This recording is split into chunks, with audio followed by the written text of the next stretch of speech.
Miss, que tenga un buen día, buena tarde o buena noche. Bueno, el tema central de este video va a ser la acumulación del capital. Quiero iniciar explicando la colonización y lo que trajo para la acumulación del capital.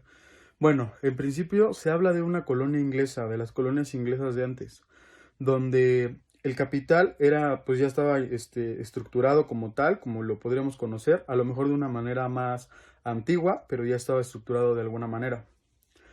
Lo que pasaba con esto es que a los obreros asalariados que trabajaran para un mismo capital se querían independizar tarde o temprano del mismo. Entonces, lo que hacía con esto es que el flujo de trabajo, pues obviamente lo modificaban terriblemente, o sea, hacía que el flujo de trabajo no fuera estable y además, pues, al ser independientes estos obreros, se volvían, pues, en contra de una u otra forma al capital. ¿Por qué? Porque al final del día iban a ser sus competidores. Cuando un obrero asalariado trabaja durante mucho tiempo en una empresa, lo podemos ver ahora. Hay empresas que se van a la quiebra, entre más cosas. Lo que hacen los trabajadores con más experiencia es que abren su propia empresa de todo lo que aprendieron de esas empresas. Entonces, en teoría así era. Alguien que trabajaba para el campo, trabajaba años para un mismo capital, aprendía todo lo que necesitaba para trabajar en ese sitio y se independizaba. Al notar esto los capitalistas, que no les agradó nada, y con ayuda del Estado obviamente, lo que hicieron es hacer una sistematización para que estos obreros tuvieran que trabajar para el mismo capital, aunque sea un tiempo limitado, un tiempo justo, un tiempo donde trabajaran para que les alcanzara para al final del día, pues poder comprar un pedazo de tierra.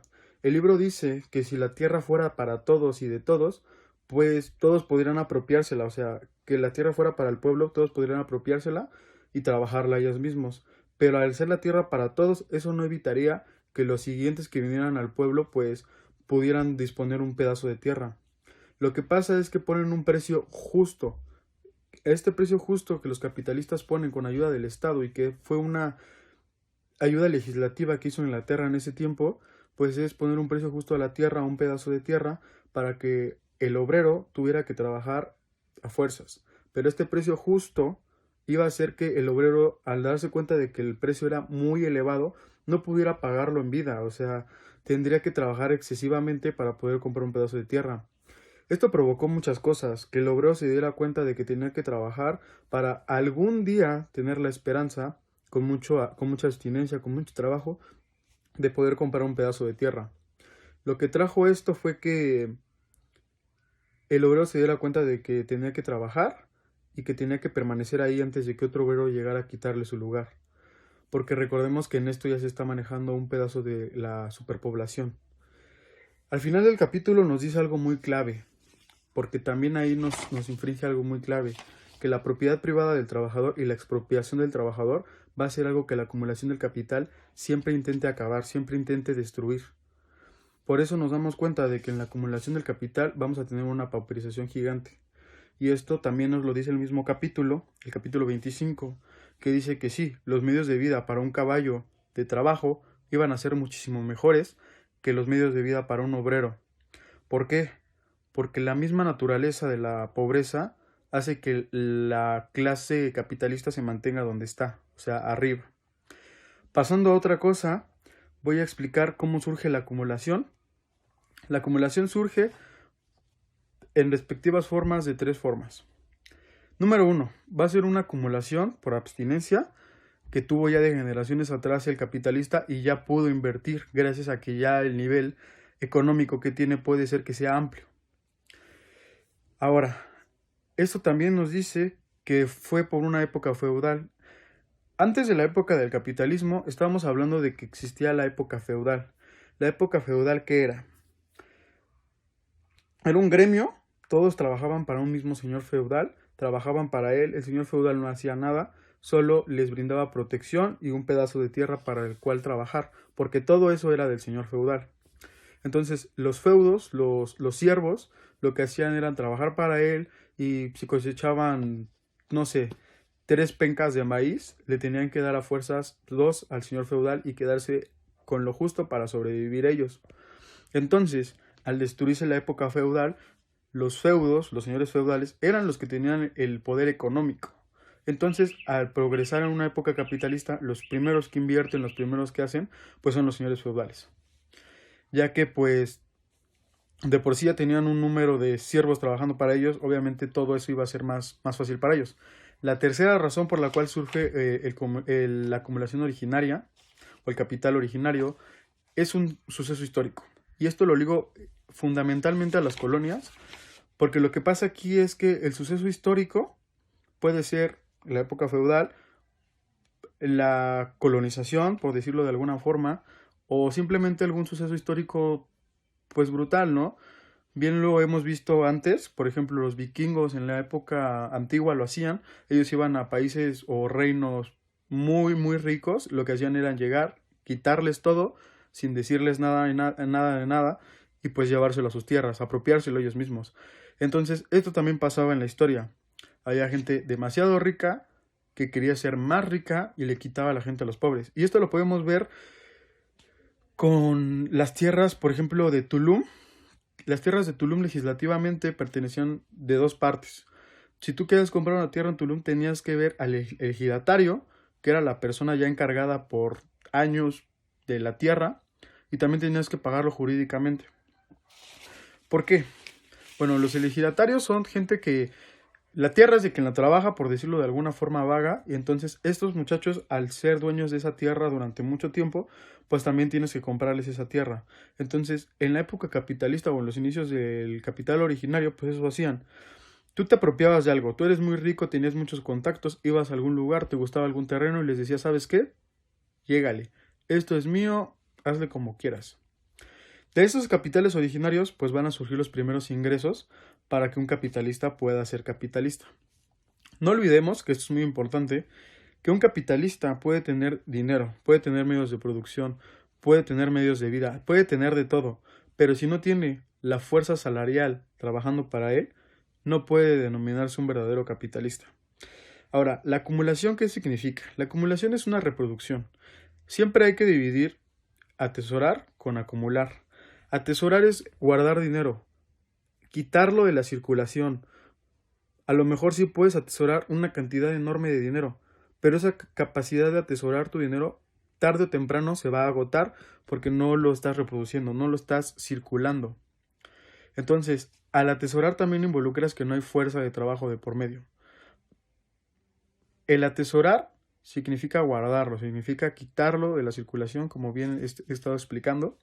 Ahora, la acumulación significa con una fórmula que podría explicarla de mejor forma, que es dinero, mercancía, dinero incrementado. Al explicar y extender esta fórmula vemos que en la mercancía que va a salir después como dinero incrementado tenemos tanto fuerza de trabajo como medios de producción. La acumulación sería en este caso lo contrario a atesorar. Al acumular tú circulas el dinero, al acumular tú estás dejando tu dinero en el mercado. ¿Para qué? Para que después de que tú circulas ese capital acumulado que tienes ya como plusvalía, salga incrementado y tengas tanto tu recuperación de capital como una plusvalía que después vas a tener que invertir de nuevo. Eso es la acumulación. Tener una cantidad gigante de dinero, pero tomando en cuenta de que tiene que estar tu dinero en el mercado, tiene que estar circulando. Para esto vamos a tener dos reproducciones. Vamos a iniciar con la reproducción simple. La reproducción simple es fácil. Ya estamos en una época capitalista, ya tenemos medios de producción, ya tenemos fuerza de trabajo, ya tenemos todo. El problema con la reproducción simple es que no va a acumular como tal dinero. Por decirlo así, tú tienes una empresa enorme, producimos tenis. Los tenis se venden, todo está bien, tenemos nuestro plusvalor. Pero yo como señor capitalista no voy a saber invertir, no voy a saber disponer de todo mi capital y lo despilfarro todo. Es decir, nos va a alcanzar para vivir, como reyes a lo mejor, pero no vamos a tener una acumulación. Todo el dinero que salga de capital, de plusvalía, de todo, nos lo vamos a tener que gastar y gastar y gastar. Sin embargo, la reproducción simple va a ser opacada por su reproducción ampliada. Antes de ello, quiero explicar que los clásicos políticos economistas desean algo de su contraparte evolucionada a la reproducción simple, que en este caso es la reproducción ampliada. Los economistas clásicos decían que la reproducción ampliada solo tenía dos fases, o solo tenía dos componentes, para explicarlo de una manera mejor. Tenía capital constante, que es el trabajo, y el capital original, el capital que vas a invertir. Ellos toman ya en cuenta que el capital variable de alguna u otra forma genera un plusvalor, pero estaban erróneamente equivocados porque hay muchas fases para una acumulación y para una reproducción ampliada. Y la más importante y que vemos en una composición orgánica del capital es el capital constante, que va a ser el trabajo muerto, la tecnología, la maquinaria, como lo quieran ver. Este capital es sin duda muy importante porque sí, aunque el plusvalor devenga del capital variable, necesita siempre capital constante para producir una mayor cantidad. Entonces, los economistas clásicos no tomaron en cuenta este factor, el cual pues es perjudicial porque necesitamos los dos factores importantes para una acumulación. Ahora, lo que decía Marx de la reproducción ampliada es, primeramente, va a tomar todos los conceptos que necesita ya orgánicamente el capital, que como dije es el capital constante y el capital variable. Eso es ya de cajón, es sin duda, ¿no? Ahora, lo que explica Marx es que en una reproducción ampliada, el capitalista pues claramente iba a tomar una parte de la plusvalía y de las ganancias que él tuviera para poder disponer para sus artículos y sus medios de subsistencia, sus medios de vida, pero una gran parte de lo que él iba a ganar en el plusvalor le iba a volver a reinvertir. Por eso más tarde explicaremos por qué el capital deviene del plusvalor y el plusvalor genera capital. Bueno, una reproducción ampliada es eso. Es la acumulación total que tú vas a tener en un medio de producción, en una producción, ¿no? ¿Por qué? Porque ya no te estás gastando todo, ya estás guardando una parte para volver a reinvertirla, para volverla a sacar al mercado y ponerla a circular. Entonces, una reproducción ampliada, pues básicamente es eso. Ahora, para llegar a una reproducción ampliada, tuvimos que pasar muchas cosas históricamente hablando también. Aquí quiero hacer pauta a la ley de la abstinencia, que pasa por 4 fases. 4 fases para que también una reproducción ampliada pueda saltar a una reproducción ampliada. La primera fase de la ley de la abstinencia es fácil. Había gremios, había artesanos que trabajaban ya independientemente. Eso es clave definirlo. Ellos ganaban dinero pues haciendo lo que hacían, ¿no? Maestros albañiles, maestros carpinteros, maestros lo que sea. Pero de donde más sacaban ganancias era de los papás que mandaban a sus hijos a aprender algún oficio, ¿no? Aquí ellos no veían ganancias, o sea, ellos trabajaban y enseñaban al mismo tiempo. Ya en la segunda fase es cuando seguían trabajando, ya empezaban a haber ganancias, eso es claro, pero ellos seguían siendo explotados por ellos mismos.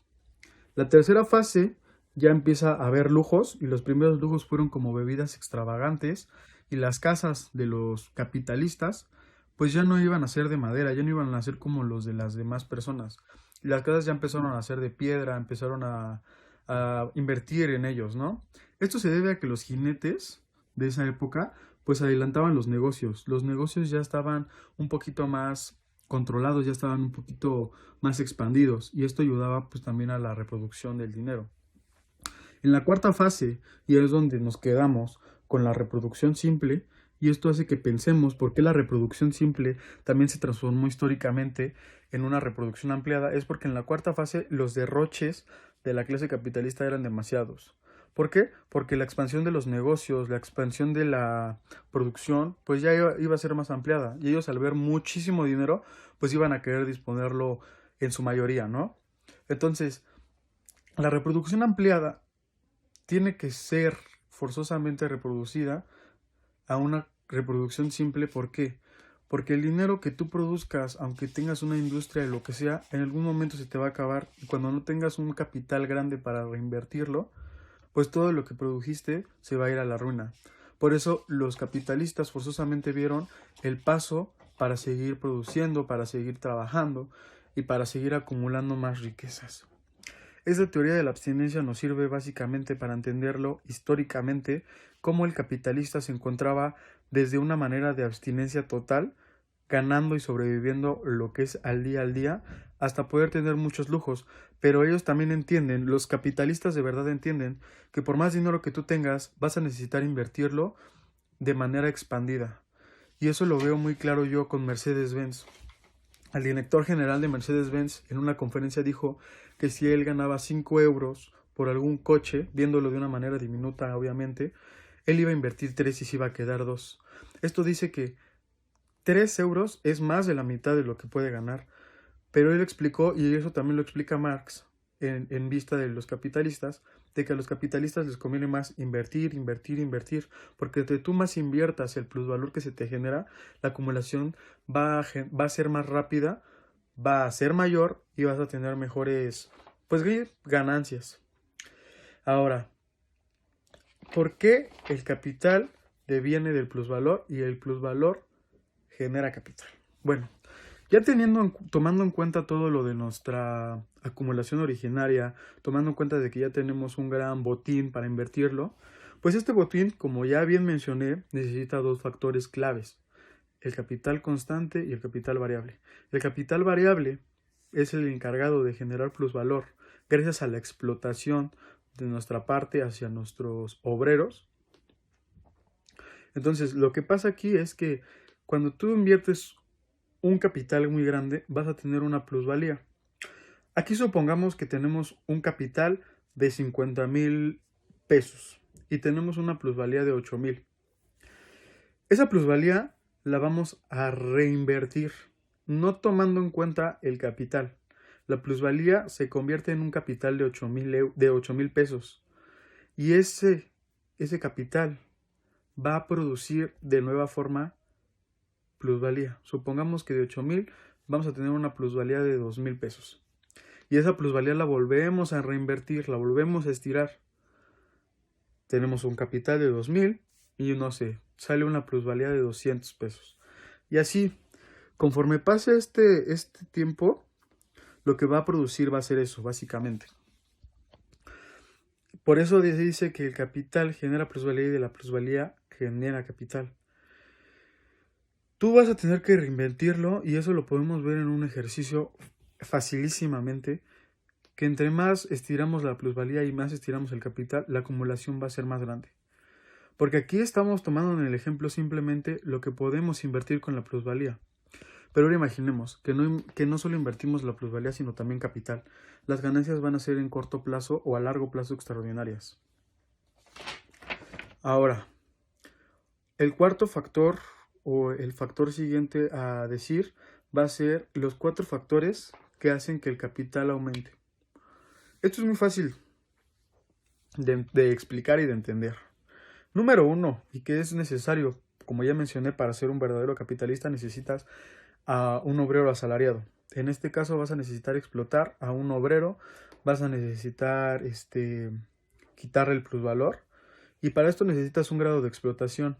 Como ya hemos visto, pues existen varios métodos para sacar este plusvalor, este salario. Hay varios métodos de salario, ya sea por tiempo, por piezas.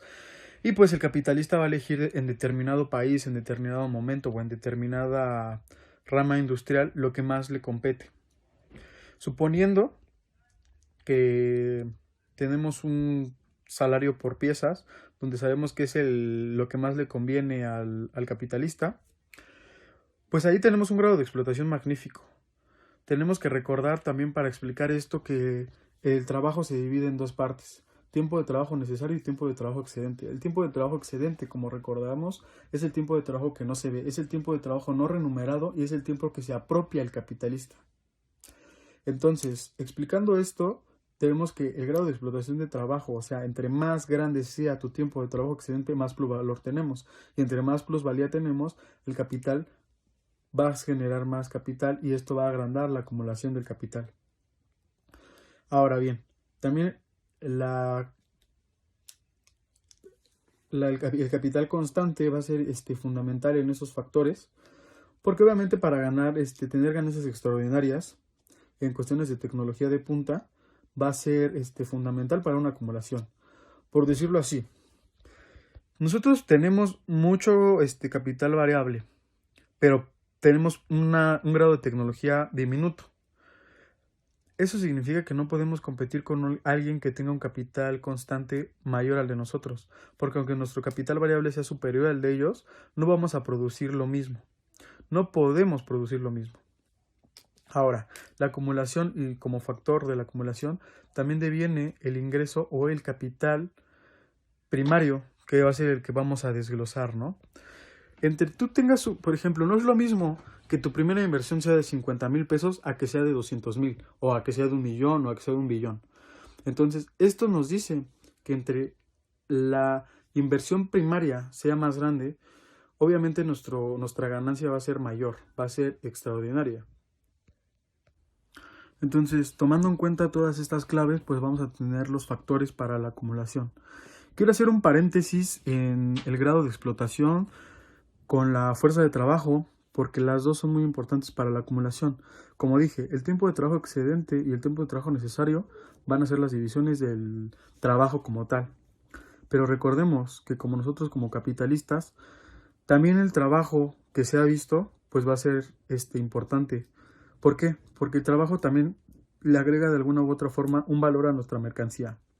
Entonces, recordemos que por los valores de uso y valores de cambio, entre más tiempo, a lo mejor imaginario, pero tiempo y fuerza, pues vamos a agregarle un valor adicional a la mercancía.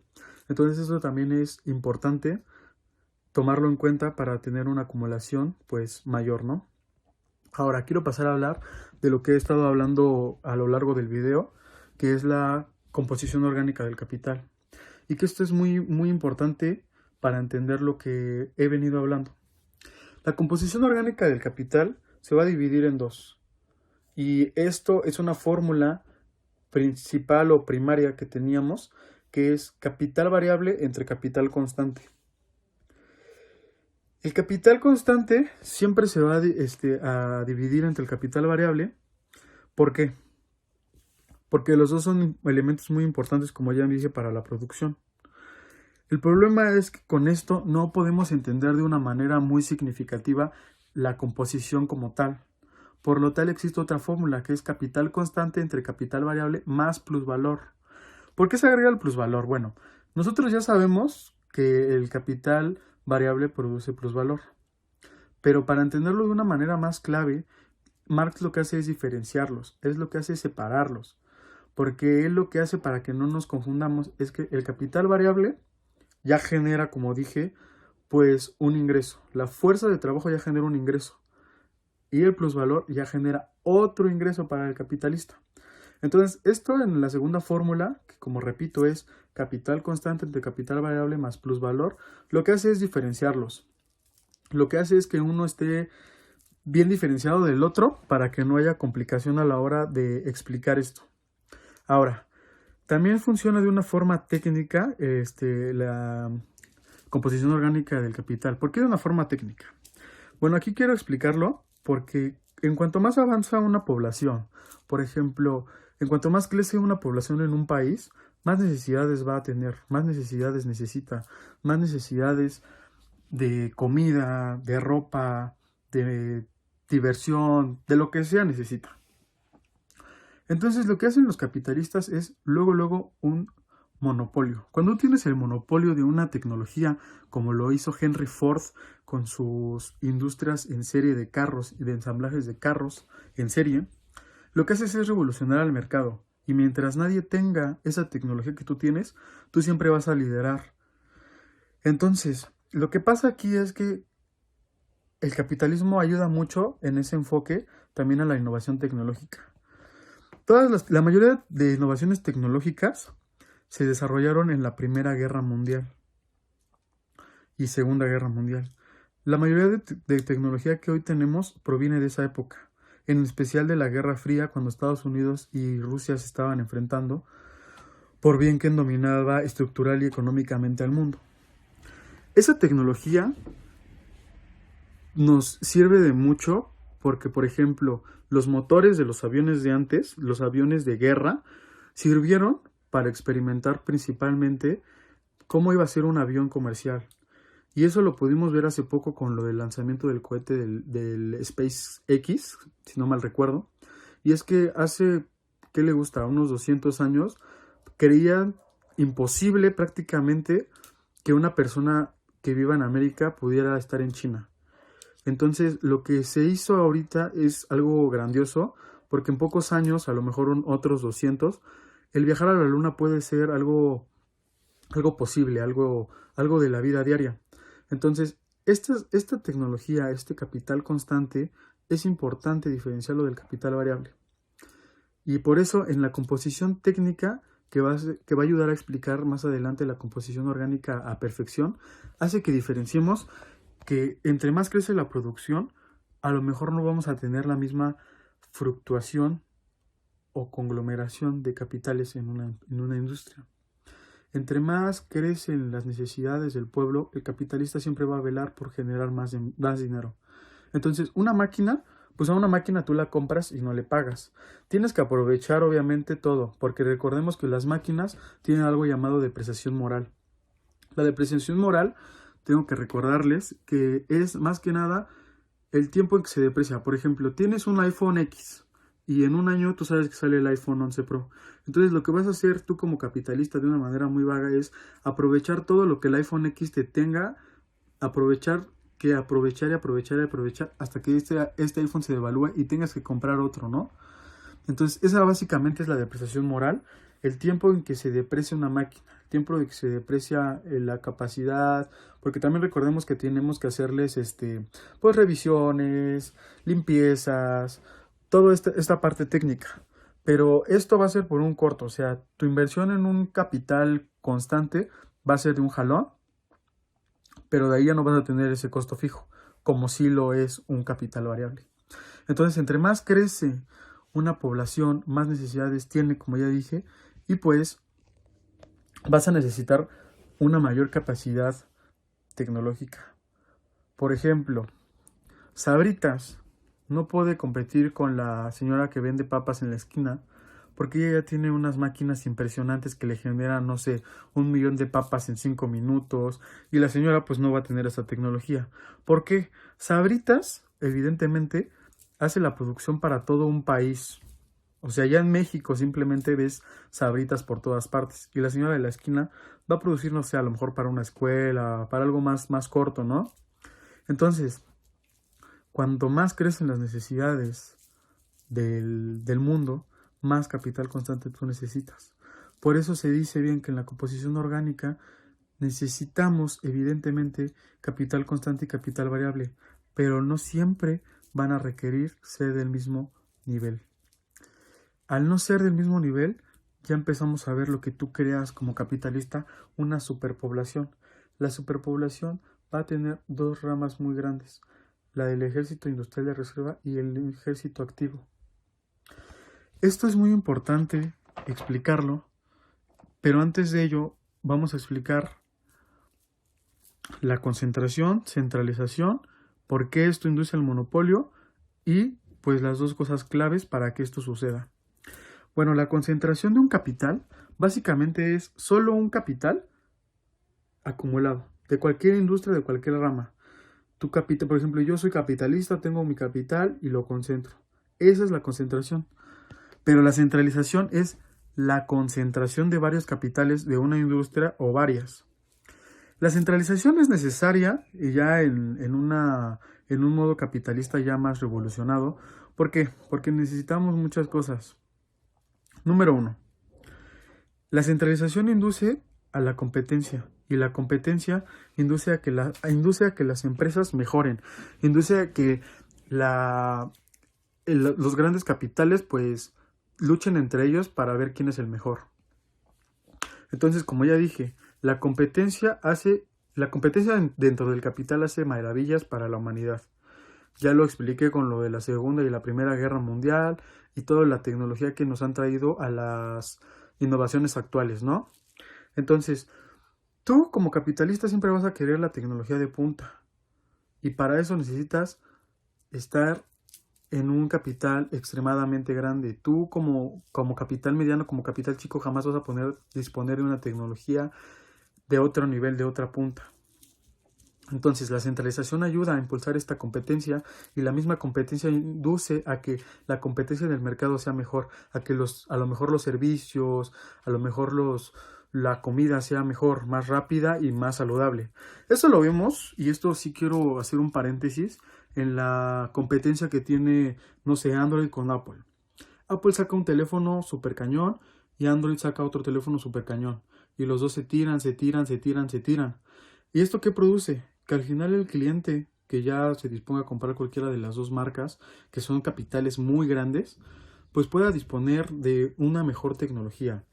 Si Apple en su tiempo que quiso revolucionar al mercado no hubiera tenido competidores como Android, a lo mejor Apple no hubiera podido crecer tanto.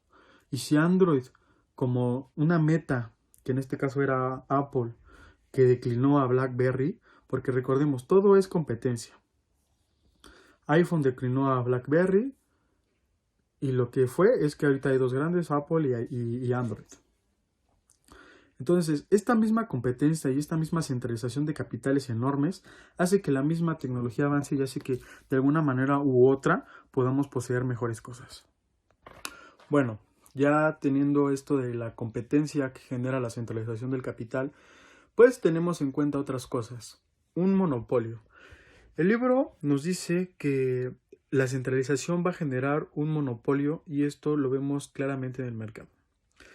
Para empezar, tenemos que entender que la acumulación del capital, los capitales muy grandes, van a trabajar o van a querer trabajar siempre con los capitales grandes. Aquí no estamos tomando a las microempresas o a los capitales medios, solo a las macroempresas. Las macroempresas van a generar siempre que las pequeñas empresas turquen. Y incluso de esto se habla mucho, que las mismas empresas de capitales grandes trabajen pues en conjunto. Esto lo pudimos ver con Bimbo, que absorbió a Tía Rosa y así, pero siguen teniendo sus marcas propias. Por ejemplo, no vemos unas mantecadas de la Tía Rosa y todas dicen Bimbo. No, claro que no. Aunque estos pertenezcan al grupo Bimbo, pues tomamos en cuenta de que cada una tiene sus marcas. Esto también por cuestiones de marketing, pero cuestiones más que nada de monopolizar la industria. Ya quitando esto de las pequeñas empresas, tenemos en cuenta que los capitales grandes trabajan en conjunto. Legalmente, ya por teoría de la competencia, no puedes coludir, no puedes hacer un cartel, no puedes hacer nada de esto, porque sería infringir las leyes al consumidor, infringir varias leyes. Legalmente no puedes hacer esto actualmente. Claro que sabemos que se hace de alguna u otra forma, porque por ejemplo, los precios de Pepsi y de Coca-Cola, al no ser los mismos, pero sí ser similares, podemos llegar a decir que tienen o fungen indirectamente con una ley de cooperación. Cuando tú cooperas indirectamente con otra empresa, los dos van a tener beneficios y ganancias extraordinarias magníficas. Esto lo podemos ver en la teoría de la competencia perfecta con un equilibrio de Nash. Bueno, regresando al punto, es que la monopolización surge de una centralización y de ahí va a surgir el crédito. Pero antes de iniciar para el crédito, quiero terminar de por qué surge un monopolio con una centralización. Supongamos que trabajamos en una industria refresquera, Coca-Cola en este caso, y nosotros lo que hacemos como empresa, a nosotros lo que nos apetece y nuestro fuerte como capital son los refrescos de cola. Pero vemos que han salido nuevos productos en el mercado y que también tienen un capital extraordinariamente fuerte. En este caso, por ejemplo, Sprite, Fanta, Mirinda, etc, etc. Entonces vemos que estos capitales grandes tienen una influencia en el mercado pues también muy, muy grande. Lo que hacemos como dueños de Coca-Cola es, oigan, vamos a reunirnos, vamos a hablarlos, bla, bla, bla, bla, bla, bla. Sí, lo hacemos. Entonces esto hace una monopolización, porque al todos fungir como misma compañía, lo que hace es que al consumidor no le quede de otra más que consumir, pues, nuestro producto. Coca-Cola es un monopolio indirecto hoy en nuestros tiempos. Es dueño de muchas cosas, tanto Santa Clara, tanto Jumex, tanto refrescos como lo son Sprite, Seven Up, entre otras empresas. Esto ya de una manera muy vaga, pero bueno, entrando ahora sí a lo que viene siendo el crédito. Tomamos en cuenta que los 4 factores para una acumulación extraordinaria Entre ellos entra el ingreso primario que nosotros vamos a tener. Y como ya expliqué antes, el ingreso primario no va a ser lo mismo o no va a generar las mismas ganancias un ingreso que se tenía de 1 millón de pesos a un ingreso que se va a tener de 1 billón de pesos.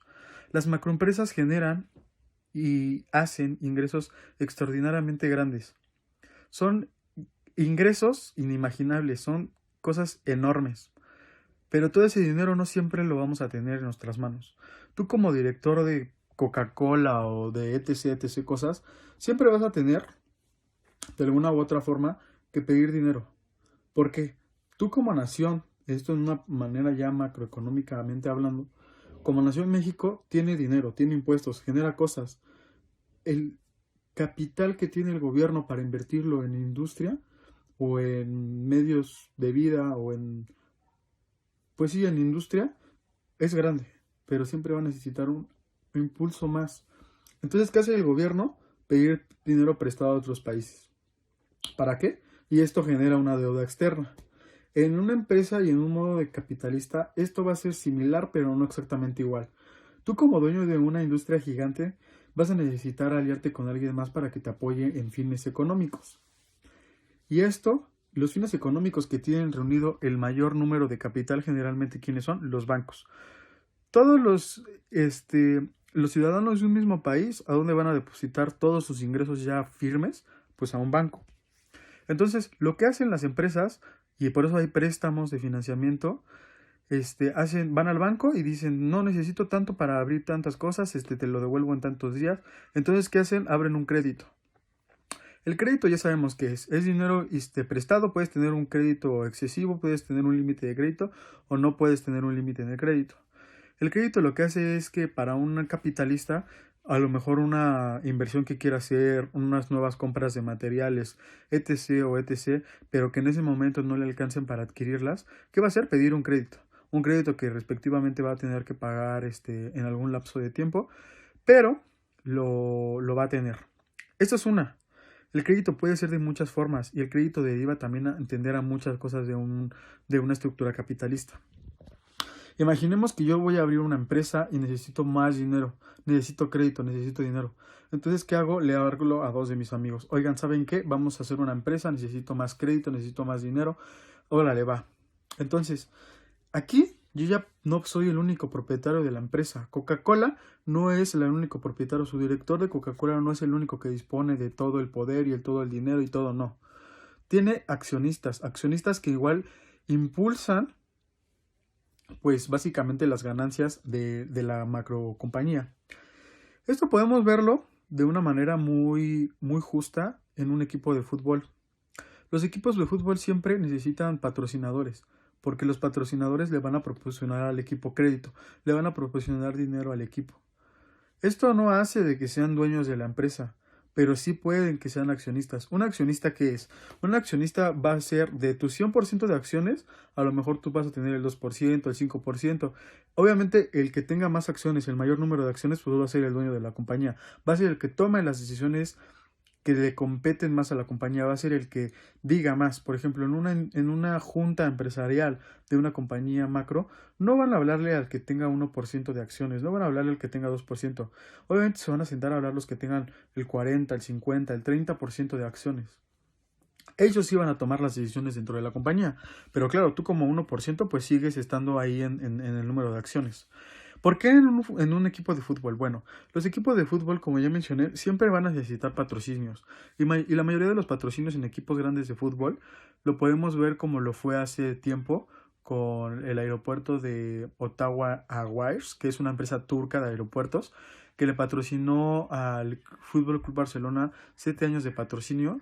Y ellos tuvieron durante esos mismos 7 años un 25% en las acciones. ¿Esto qué quiere decir? Ellos fueron accionistas mucho tiempo porque tenían, además de ser patrocinadores, tenían compradas demasiadas acciones en el equipo y ellos también, pues como accionistas tienes que dar tu dinero, tienes que proporcionar dinero porque para eso tú funges como accionista, para dar la cara en un respectivo momento dado. Entonces, la centralización impulsa muchas cosas, la competencia, el crédito que necesitas y la monopolización. Bueno, para acabar este video voy a hablarles sobre la acumulación y cómo esto afecta ya respectivamente de la oferta de la ley y la demanda en los salarios y en el empleo. Antes de explicar esto, quiero explicar unas diferencias porque, bueno, los empleos y los salarios siempre van a tener en cuenta una superpoblación. La superpoblación va a ser literalmente todos los obreros asalariados que trabajen o no trabajen. Exactamente, la superpoblación aborda tanto el ejército activo como el ejército industrial de reserva. Esto se divide en 4 partes. Principalmente, y vamos a iniciar con la más importante, que es la pauperización, porque yo creo que es la que aborda actualmente en nuestro país a la mayoría de gente. La pauperización es la gente que no quiere trabajar, no quiere ni le interesa estar en el ejército industrial activo, ya sea por problemas mentales, por problemas físicos o simplemente por no querer. Por ejemplo, las prostitutas, la gente que estuvo lastimada ya por algún tropiezo de trabajo, que se quedó inválida, la gente con una enfermedad, por ejemplo Alzheimer, síndrome de Down, son gente que a lo mejor no es porque no quiera, pero también en la pauperización hay gente que sí puede y no quiere. Ahora, vamos a entrar de lleno en la flotante, que es el ejército industrial activo, pero estos van a tener una característica. La flotante sí, es el ejército industrial activo, pero generalmente estas industrias buscan gente pues de una edad a lo mejor no tan avanzada, una edad joven, una edad pues sí, no adulta. ¿Por qué? Porque cuando tú empieces a crecer, esta industria, esta rama te va a explotar, te va a quitar, te va a desechar. Hay muy pocas personas adultas que en la superpoblación flotante se quedan con el empleo. La mayoría son despedidas y estas tienen que emigrar a otras partes para buscar empleo. Ahora, seguimos con la latente, que va a ser las personas del campo. Las personas del campo que vayan a... Bueno, la industria está acumulada siempre en las metrópolis. Muy rara vez la vas a ver acumulada en el campo o cosas así, a excepción de que sea una industria o una rama industrial pues especializada en esto. ¿Por qué? Esto lo vemos con la latente y esto es muy clave porque es el ejército que está en el campo, está sirviendo, no sé, en la sierra o en determinadas cosas como lo son los campesinos, que son una población muy explotada porque además de ser una chamba que es impresionantemente desgastante, físicamente hablando, no les pagan lo suficiente. Entonces, ¿qué hacen los campesinos al ver que sus medios de vida o su salario real en este caso no les alcanza para vivir? Pues se van a las metrópolis, a las empresas, a buscar un poco de trabajo. Esto que hace que la industria también deje el abandono del campo, y eso lo vemos claramente, que pues ya hay gente que la verdad no le gusta el campo, hay mucha gente que viene del campo a trabajar a la ciudad. Esto ocasiona una emigración a las metrópolis gigantesca. Entonces, básicamente esto es la superpoblación latente. Y vamos a afinar con la intermitente. La intermitente es el ejército igual industrial activo, pero ya en ramas de declive. ¿Esto qué significa? Ramas artesanales, ramas que ya no sirvan como lo hacían antes, ramas que ya no son relevantes, ¿no? Entonces, aquí es cuando el asalariado pues es más explotado, porque al ser ya una rama en declive, al ser ya una industria que ya no se utiliza, pues van a aprovecharse más de él y van a darle un salario más miserable. Entonces, estas son las 4 etapas de una superpoblación. Recordemos que son latente, intermitente, y fluctuante y pauperización. Entonces, ¿por qué incluye la ley de la oferta y la demanda aquí? Bueno, cuando tú eres una nueva industria, una nueva planta, generas muchos empleos, generas mucho trabajo. Por ejemplo, la planta que se iba a abrir en el norte de Ford, si no mal recuerdo, que fue cancelada por el presidente Donald Trump. Esta fábrica iba a abrir muchos empleos.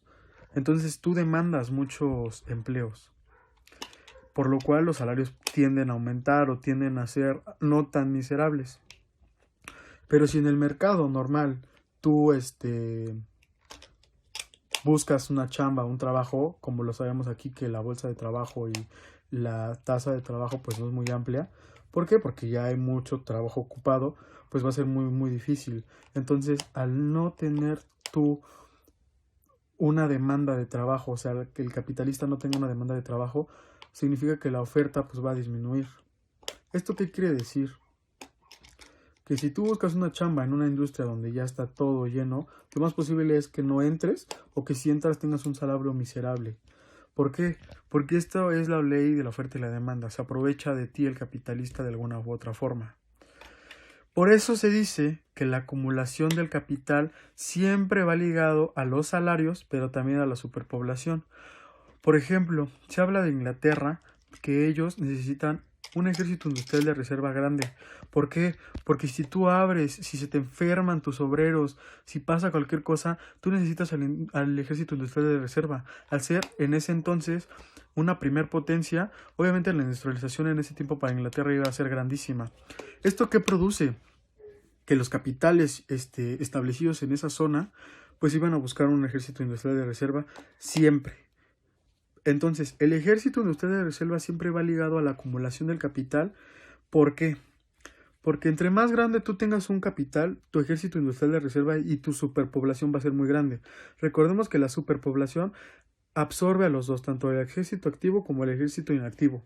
Entonces, la superpoblación va a ser determinada por el capital y el aumento del capital y la acumulación del capital. Entre tu acumulación del capital en una determinada zona sea más grande, tu superpoblación va a crecer. ¿Por qué? Porque siempre vas a necesitar de más personal. Pero si tú tienes una acumulación pequeña, pues la superpoblación tiende a disminuirse. Cuando una superpoblación tiende a disminuirse o el capital no es muy grande, pero la población rebasa esa acumulación, ¿qué pasa? Empiezan a haber migraciones. Empiezas a tener que la gente pues ve que de verdad no hay trabajo, no hay chamba y ¿qué hace? Pues se va a otras partes. Eso lo vemos en el caso de México, que la mayoría de gente pues ve que no hay trabajo aquí. Lo que hace es irse a un país más industrializado, donde obviamente la acumulación de un capital es más grande como los Estados Unidos. Entonces, ¿qué hacen? Pues se van allá. Este es un ejemplo clave. La acumulación de capital en México no es tan grande como la de Estados Unidos, que provoca que la superpoblación exceda el capital que se tiene aquí y eso va a producir que se hayan inmigraciones a Estados Unidos. Ahora, volviendo a lo de la oferta y la demanda. La ley de la oferta y la demanda en la cuestión de los salarios es esa. Entre más tú una acumulación tengas, más demanda de personal vas a necesitar, por lo cual los salarios pueden tender a no ser tan elevados, pero tampoco tan cortos.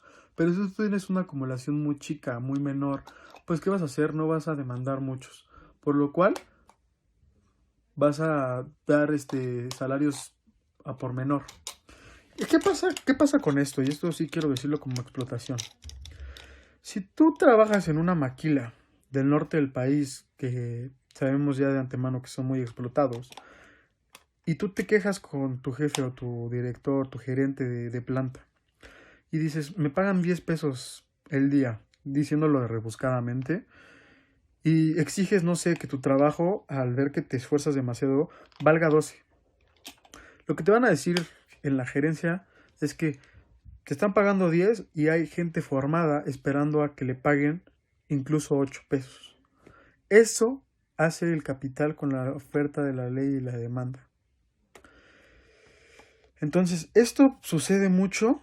¿Por qué? Porque hay gente esperando y al haber muy poca oferta de trabajo, el capital siempre va a aprovechar esa oportunidad de aprovechar esta corta oferta que tiene para aprovecharse en los salarios y disminuirlos lo más que se pueda.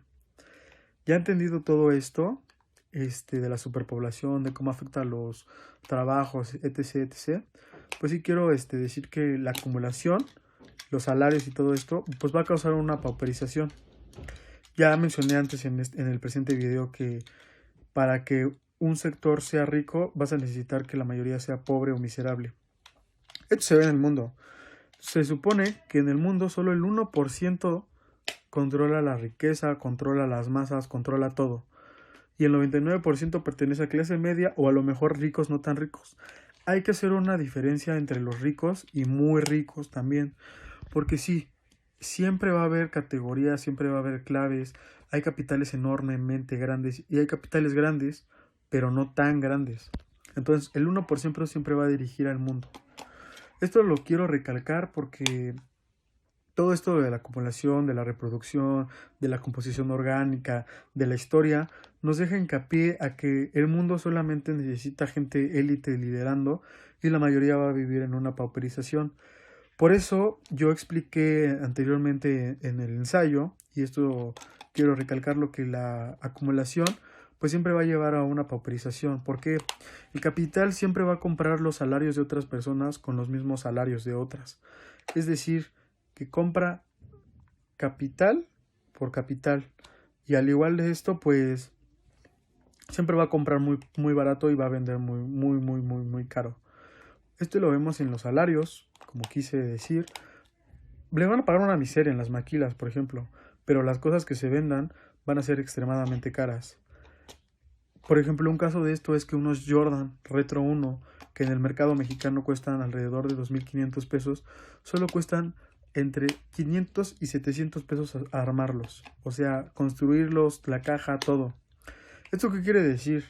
Que el capitalista genera muy barato y vende muy caro. Por ejemplo, si tú vendes unos tenis en 500 pesos y los vendes en 2,500, la plusvalía que tú tienes va a ser de 2,000 pesos por solo un par de tenis. Ahora imaginemos que no vendes solo un par, vendes millones de pares. ¿Cuánta riqueza no se puede generar en un mes por eso? Es decir, entonces esto de que con el sufrimiento, el empobrecimiento de la mayoría de la gente, pues los capitalistas siempre se van a hacer ricos. Por eso la lucha de clases que Marx propone desde el capítulo 1 hasta el capítulo 25 es que el asalariado y el capitalista siempre van a estar en una lucha. A lo mejor en una lucha imaginaria, en una lucha sin cadenas, en una lucha sin armas, pero sí van a estar en una constante lucha. Todo esto de la colonización, todo esto del capital originario, nos hace entender solamente cómo los ricos de hace mucho tiempo se vuelven más ricos con el tiempo. Como lo dije antes, los señores feudales que gobernaban y explotaban desde tiempos inmemorables a la humanidad, siguen siendo ricos. No dudo que haya descendencia de un señor feudal en nuestros tiempos. A lo mejor no es sabido, a lo mejor no es explotado, pero sí ha de haber alguno. Entonces, para culminar este video, espero le haya gustado le mando un fuerte saludo y espero su aprobación, Que tenga un excelente día o una excelente noche.